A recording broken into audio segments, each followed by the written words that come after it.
You're never trapped. Situations and circumstances outside of what you're currently in might not be ideal and might not be what you want, but you can always choose them and leave and get out of whatever it is.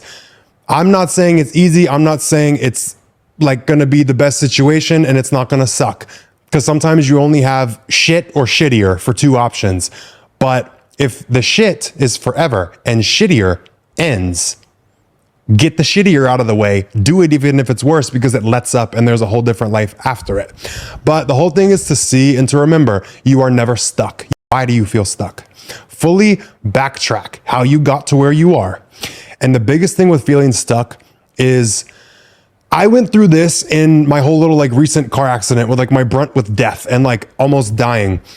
I saw how so many things like I was perceiving were not actual limitations and weren't actual issues. I was convinced and in a separate reality that these things were more powerful than they were. And it's a false reality you live in. So if you think about tomorrow, okay, someone tells you tomorrow's your last day. What are you going to regret not doing? And what are you going to see way different? What are you going to wish you just said fuck it and chose the seemingly bad consequences to get out of what you're in, but you didn't? What would you regret? What would you see different? And looking down on your life, because that's what happens when you flip into this question and this perspective, is like you have an objective view of what's going on and you see this cloud over you is just a false reality that you feel stuck in, but all this shit is fixable. All this shit is changeable and you can fully get out of it.